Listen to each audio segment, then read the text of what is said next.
everyone, and welcome back to Shaking Up Shakespeare, the podcast where we investigate and expose Shakespeare's enduring presence in Canada and abroad. Through interviewing over 30 theatre professionals, educators, students, and more, this podcast functions as a critique of Shakespeare's cultural dominance and interrogates the ways in which his works have been used as a tool for colonialism, ableism, sexism, racism, and more. I am Hope Van Der Merwe, and I host this podcast alongside Dr. Marlies Schweitzer and Liam Lockhart-Rush.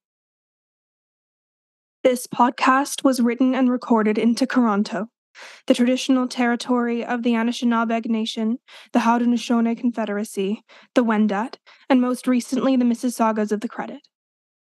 We would like to acknowledge the ways in which Shakespeare was used as a tool for colonialism and genocide, and encourage all listeners to continue to be critical of this enduring presence in so-called Canada. In this episode, we will talk about Cripping Shakespeare. Cripping, which here is used as a verb that means actively subverting and challenging ableist attitudes towards disability. In this podcast, you might also hear variations of crip or cripping used in different contexts to explain different things. For example, the term cripping up refers to an able-bodied actor who puts on a crip or fakes a disability. I spoke with a few disabled artists about all things disability and Shakespeare for this episode. Two of them are dear friends of mine who also attended York's theatre program. Rachel Arnold, Faith Andrew, and I have had countless conversations like the one you are about to hear about disability and ableism. Because ableism is so rife in our industry and our world, some of this episode will touch on disability in the arts as a whole more broadly, while some of it later will touch more specifically on disability in Shakespeare. Later in the episode, we will hear from Debbie Patterson, an actor, playwright, and theater maker, about her experiences as the first disabled actor to play Richard III in Canada, ableism and sizeism in the industry, and where we can go in the future to build more inclusive, equitable, and accessible rehearsal rooms for artists of all abilities. My name is Rachel. I'm Faith Andrew. My name's Debbie Patterson. I'm a student at York University. I'm disabled. Primarily, my focus is in playwriting. I am a disabled, fat woman of color. I write plays, I act in plays, I direct plays, and I run a theater company called Sick and Twisted Theater. And I'm a wheelchair user. A point of contention that Rachel and I always talk about is how wrong we feel it is for able-bodied actors to take disabled roles. We feel that there isn't a way to ethically put on a crip because in real life, disability is not something you can put on and take off at will. And because when disabled actors can't even get cast in roles written for them, let alone roles that don't specify ability or disability, there is no way to justify able-bodied actors taking those roles at all.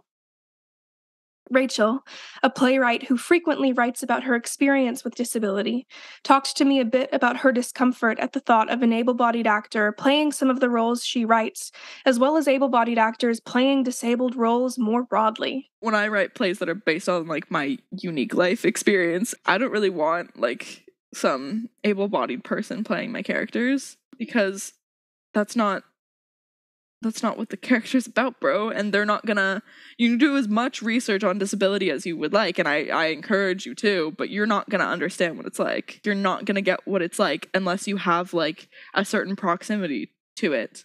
If you walk in and you're able-bodied and your family's able-bodied and you don't know anything, why do you can't play that character to justice. You call yourself an actor because you want to play characters real and raw. You're not going to be able to. You are not disabled. I feel like it's insulting to disabled people, and I feel like it's almost insulting to the art form because I think actors specifically have to take off every single layer of yourself. You have to be real and raw. Acting, I feel like is less so putting on a hat and it's more so stripping yourself down. And it's like, if you take it that seriously and you care about the craft that much, why are you continuing not to do it justice? I feel like the point of theater is not to abide by the norm. So why are we still doing that? Why are we putting on the same plays the same ways 1,000 times? I don't think there's any excuse for it in 2022 to be casting what we do. I think we need better casting practices. Then what you have to do is you have to listen to the people whose lives are like those characters. Rachel also talked to me about her experiences as an actor and assistant director working in rehearsal spaces. In our conversation, she emphasized how often there can be a lack of support and accommodation for disabled artists, because sometimes making the space to meet the needs of disabled artists is treated as an inconvenience to the rest of the cast and crew. You don't know what you don't know, and I feel like people are too uncomfortable to kind of consult things that they don't know. So if you don't know a lot about disability, but now you have, like, a disabled actor, I feel like directors and cast members don't realize perspective that they have of, like, I'm so used to people not caring and not asking, and I don't want to bring it up myself because that's uncomfortable, and that sucks because most of the time no one gets it. And this is, like, also when I feel like I felt most uncomfortable in spaces too, is when people know that you're, like, disabled and, like, they won't ask what they can, like, do to accommodate you. They don't ask what you need. They don't talk about it. They pretend it's not there. I think it's stupid. Respectfully, I think it's dumb because disabled actors and artists already, like, are so neglected and overlooked. In the few roles that are actively written for disabled actors, characters, whatnot, why would you just then hire an able-bodied person? It makes no sense to me because I feel like the excuse is a lot of the time, well, like, oh, well, this character's not disabled, so I'm not going to hire someone who's disabled. Okay, well, now you have a disabled character. What's your excuse now? It's just that you hate people who are disabled. I also asked Rachel about her opinion on what companies can do going forward to make the room accessible to disabled artists. Her answer, as you will hear, was resoundingly and at the bare minimum to open a dialogue to learn how you can best support the needs of your cast and crew. I think a lot of it starts in rehearsals, because that is the time when it's least accessible. In my experience, the only time that I've actually felt accommodated and valued was when I was working with other disabled artists. That was the only time that I felt comfortable when it came to being epileptic in any space. I think what people don't understand about disability is it's up and down a lot. You have days where you're really, really good, and you have days where, like, you kind of want to die a little bit. That's why I prioritize check-ins, because I don't believe in leaving your shit at the door, and a lot of people do. I feel like people shouldn't have to disclose anything for you to accommodate them. You should just be like, how can I best support you in this space? So I think opening up that conversation should be the number one priority. Also a good friend of mine, much of my conversation with Faith touched on the way in which never seeing yourself represented impacts what you grow up and believe you can be. Because the industry is incredibly racist, sexist, fatphobic, and ableist, Faith explained to me how she never dared to even dream of being an actor because she didn't see herself reflected in the actors she would watch at the Stratford Festival growing up. This lack of representation becomes a self-fulfilling prophecy. If you don't see people in your community on stage, it's only natural to think that you and people like you don't belong there. Growing up, there was never a point, really, where I was like, I'm going to go do this. I'm going to be an actor at Stratford. That never existed to me because I was like, nope. And I think that's been a lot of my experience in theater is there's not going to be a place for me. And I don't want to spend my entire career playing, playing the fat punchline, playing the mom, playing the sassy best friend. And I would like stories that I think will impact people more. I want to be doing something that's going to impact people. And that's ultimately, too, why I switched into playwriting, because I was like, okay, I guess I'll make my own roles and my own stories, because I got really tired of like seeing where we were going. Because there are stories. I think that's the thing, too. There are stories. There are things we can look at, we can find that look at things in a better way. And we tend not to tell those stories, which is kind of sad. And I would really love to see that switch. We also talked a lot specifically about sizeism in the industry and in Shakespeare. Have you ever seen a fat Juliet or a disabled Ophelia? I haven't, and I'll wager you haven't either. Why are we reinforcing the notion that only skinny, able-bodied women are beautiful and deserving of love in our casting? We have very specific roles for who can play leading ladies, who play matrons, and who play like mom characters.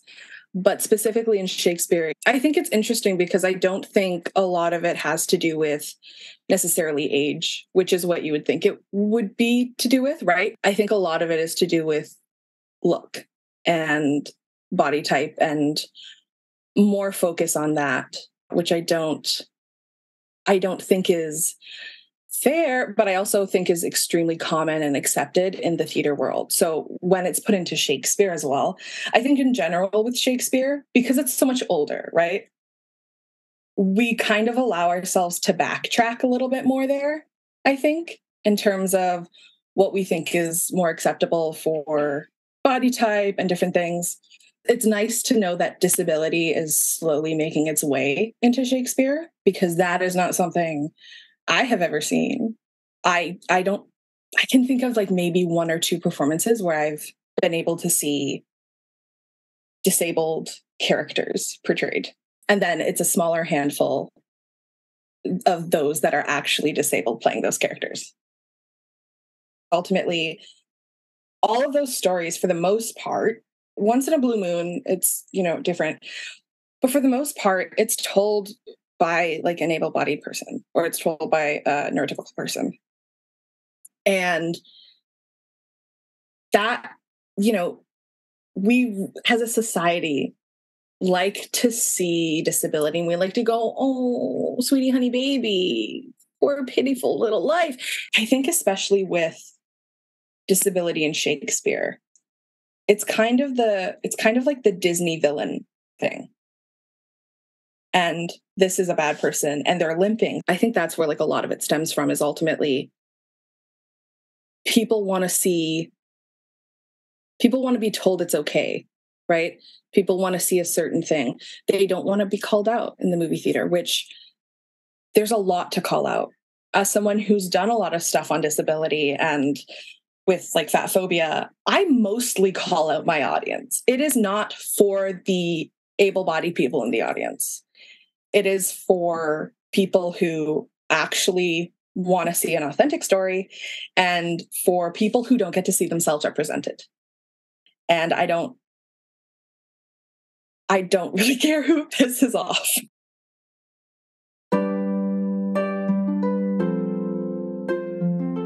I also had the pleasure of talking to Debbie Patterson in June of this year about all things Cripp and Shakespeare.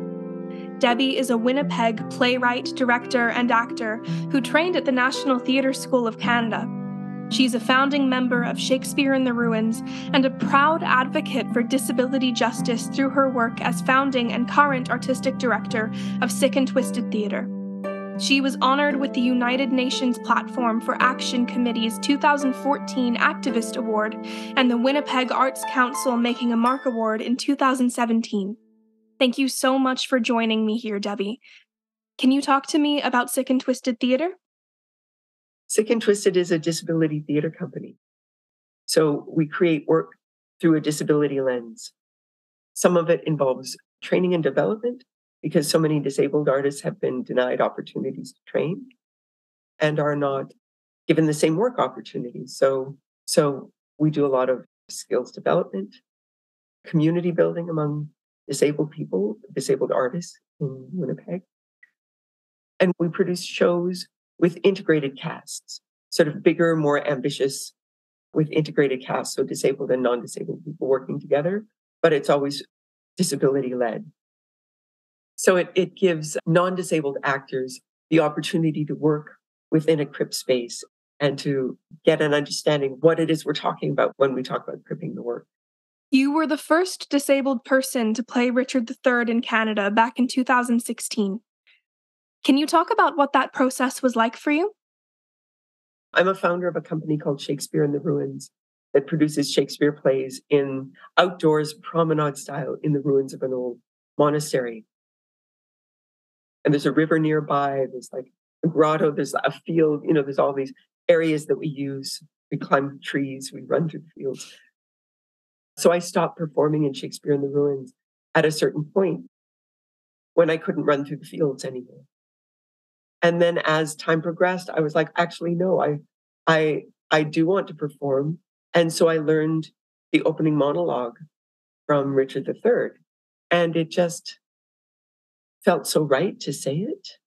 It felt like I connected with it in a way that no one else I had ever heard do it had, I wanted to do the play just because of that monologue. And so I actually approached the director and asked him if he wanted to work with me on it because he had a temporary experience of disability. He had a spine situation that kept him in pain and bedbound for about a year. So he was a disability tourist, and I figured he had some kind of understanding of what that is when your body, how accepting the body's change and working with the body you have. So I approached him first, and then my colleagues at Shakespeare in the Ruins approached me about doing it with Shakespeare in the Ruins rather than doing it on my own with Sick and Twisted. So I did. And so this director and I had a lot of conversations about, my lived experience of disability and how that affects my relationships and how that affects the way I'm perceived, how I've noticed that there's a difference in how I'm perceived. Things like the assumption that you're sort of broadly incompetent because you can't walk, not being able to keep up with people when they're moving through the world, not having a way to keep up. Now that I'm in a wheelchair, I find the conversation happens way above my head, and I can't always hear what people are talking about because I'm not actually at the same physical level to be part of conversations. So it excludes you just because of the way you move through the world. And unless the people you're with are very conscientious, they will leave you behind. So thinking about Richard in that context, that he and his brothers have fought this war to defend the crown and to remain in power. And now his brothers have power and he doesn't. His brother is king and he's not. And he's not even part of the celebration because his body is not welcome in this celebration. So I'm kind of moving on to talk about how I see Richard, but I think at the beginning of the play, he's talking about getting his brothers to hate each other so that they'll both be dead, and then he'll have the power. He says, when they are gone, then must I count my gains, right? So that's his plan at the beginning. I'll get rid of my brothers who've used me and then rejected me and who've betrayed me. And so it's a revenge play, right? I'll get revenge on my brothers, then I'll have the power. It's not like I'm going to kill everyone until I get all the power for me. I'm going to get rid of my brothers, then I will have the power. And what he finds out once he has the power is that he can't stop there, that everyone else is trying to get the power from him. And so he has to keep killing. And it costs him. And you see what it costs him by the end of the play. So he's not like an evil villain from the get-go. He's going to get rid of his brothers and he's going to marry Anne, who he needs to stay in power. And then he's going to have power and he's going to rule.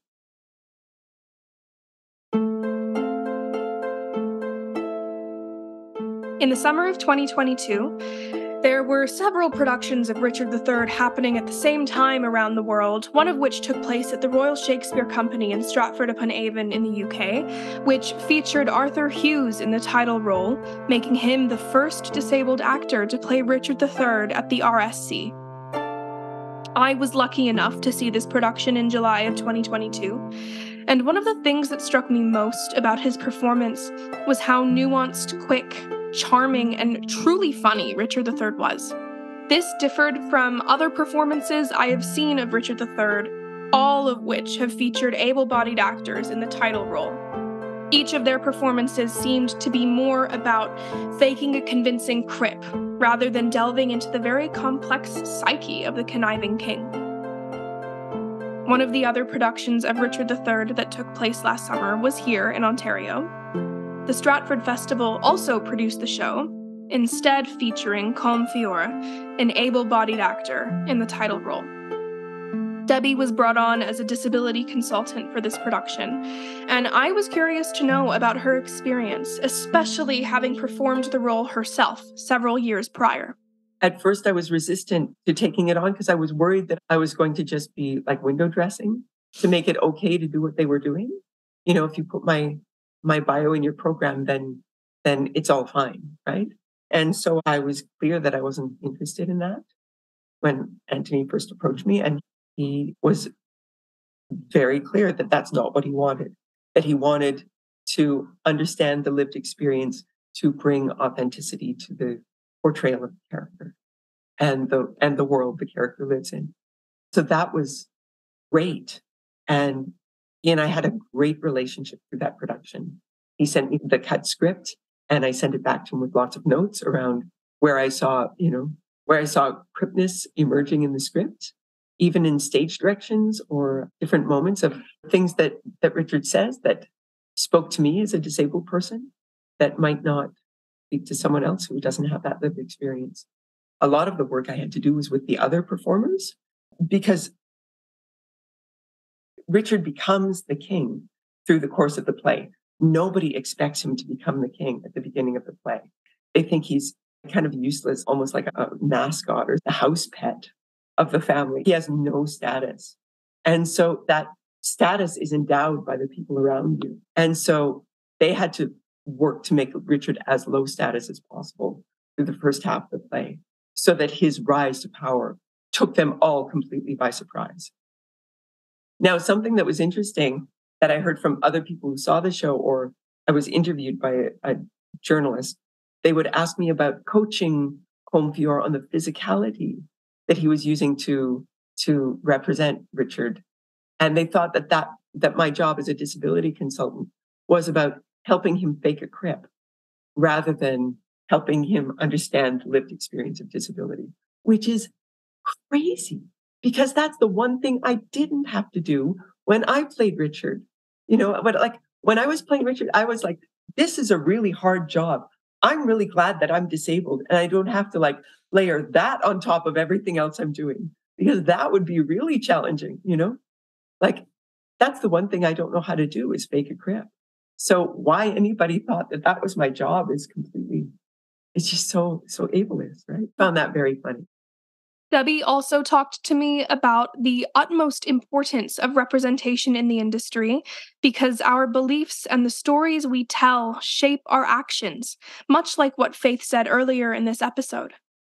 Having witnessed the first disabled Richard III at the RSC last summer, I was also curious to pick Debbie's brain as to why Canada seems to be so far behind in terms of representation, equity, and inclusion for disabled artists, but also in terms of representation for people with different bodies more broadly.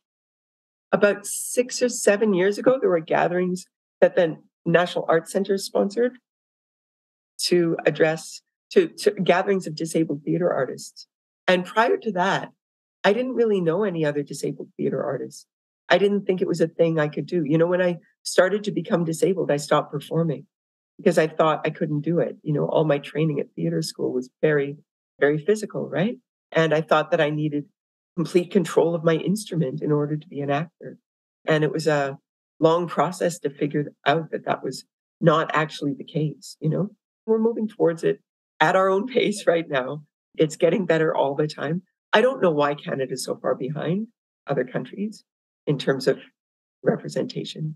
And it's not just about ableism. I mean, it's across the board. When I started, if you were not a gorgeous, skinny woman, you wouldn't get cast. It was very, very specific body type for women on stage. And that's changing now. And it's so freaking great to see real bodies on stage. And it's so respectful of women in the audience to represent real women's bodies on stage, right? It's our understanding of what it is to make a theater. Is becoming less fantasy, artificial, idealized world, and more of a representation of the actual world. And at the same time, I think the stories we're telling are from a broader range of perspectives. It used to be a big deal if a theater programmed more than one play by a woman in a season. That was like some kind of gold medal for that theater company. And now that's like unacceptable to not consider gender and race and all these other factors of identity as equally important in the stories we're telling. And I think that makes our work stronger and more beautiful and more resilient and more interesting than this steady diet of straight white able-bodied men telling us their impressions of the world. It's important because stories shape our beliefs and our beliefs guide our action. And so if we're constantly telling stories that only thin beautiful women deserve to fall in love, for example, will change the way we women who don't consider ourselves gorgeous participate in the world. When we constantly see film and TV where women speak only 20% of the time, we'll believe that we should only speak 20% of the time. Don't get me started on all the tropes around disability in popular culture. The belief that if you have a disabled family member, then you're somehow forgiven for some sort of, some sort of fault or moral failing on your part. Like we see that all the time. That's such a trope in film and television. You want to make a slightly problematic character more sympathetic, give them a disabled family member. And that'll do the trick, right? And so you see like people who have family members who are disabled who think they get a free pass, Like our stories shape our beliefs and beliefs guide our actions. So the stories we tell and the perspective that we're telling them from are vitally important to our world. We also talked about how capitalism plays a large role in shaping the way society views disabled people. Because as you will hear Debbie say, our worth under capitalism is determined by how much money we can make. You have to earn a living to be a worthwhile human being, right? You have to contribute to society and by having a job, which, and the irony is that usually having a job means creating wealth for someone who already has more than enough. The idea that your worth as a human being is based on your ability to make money is completely messed up. We are relational beings, not transactional beings. We, our value as humans is in our ability to love and maintain relationships and connection with other human beings. The money we make is something we do in between those moments of connection. How can we base our worth on our ability to make money? It's just such a scam. And it's ableism and it hurts all of us. Why do you think it is still somehow acceptable for able-bodied actors to play disabled roles? Like, why are we not outraged about it like we are about other issues?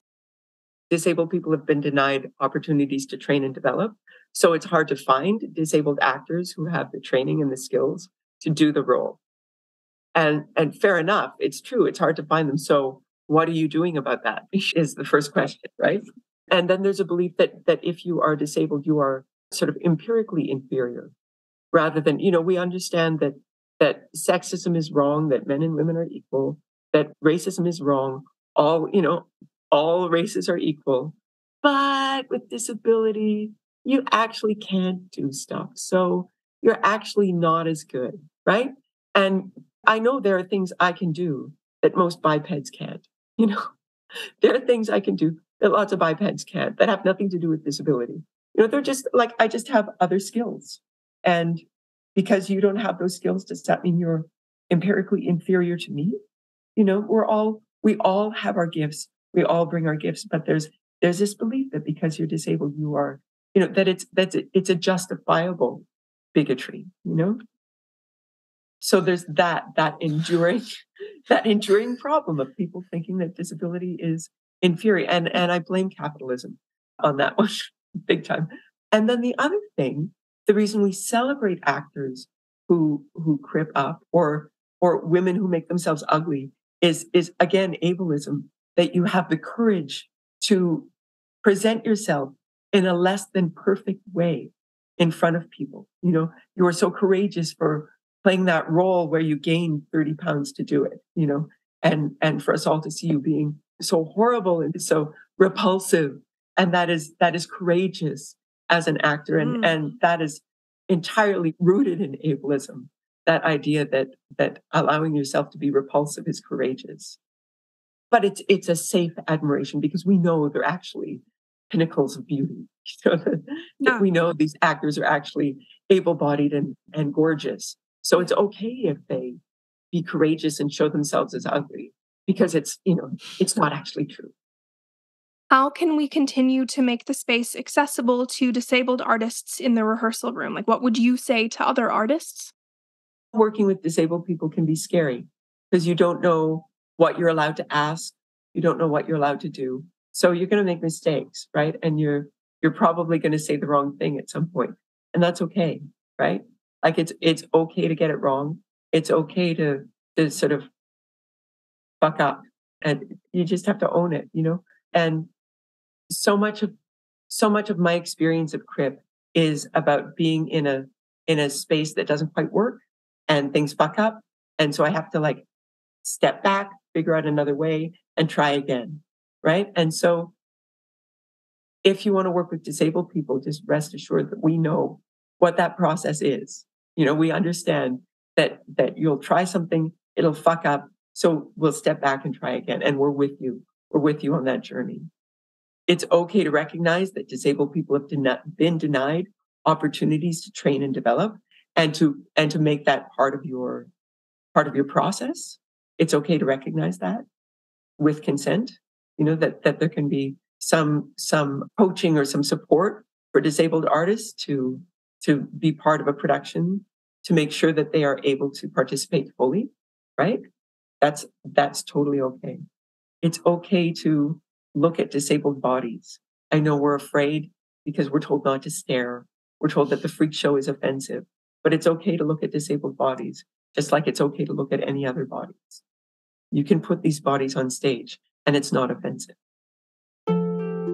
This concludes our episode for today.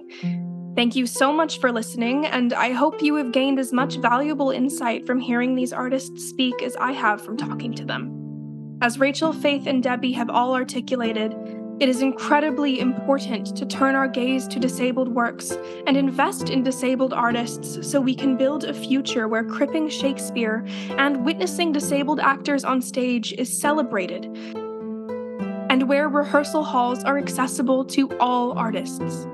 Thank you for joining us for this week's episode. I hope you will join us again next week for the penultimate episode, Shaking Up Shakespeare! This podcast is part of Resetting the Stage, a 5-year project that seeks to situate debates about theatrical representation and the politics of casting in Canada within a broad historical context, advancing dialogue with directors, playwrights, actors, educators, students, and other creators who are actively transforming professional Canadian theatre and university-level theatre training. For more information on other aspects of the project, please visit castingcanadiantheatre.ca. Interviews for this podcast were conducted by Marlise Schweitzer, Jeff Ho, Liam Lockhart-Rush, and Hope Van Der Merwe. All episodes written and edited by Marlise, Liam, and Hope, with dramaturgical input from Jeff. Sound mixing and levels by Maddie Batista. ASL translation by Dawn Jenny Burley. Original music by Faith Andrew. Special thanks to Charles Ketchaba and Will Innes at Fixed Point for support with training, development, audio equipment, and software. Shaking Up Shakespeare benefits from the following support: a Connections grant from the Social Sciences and Humanities Research Council of Canada, an exchange grant from the Social Sciences and Humanities Research Council of Canada, funding from the York Research Chair, and a York Research Support Grant. Many thanks to the wonderful people we've interviewed for sharing their important insights and perspectives. We could not have done this without you.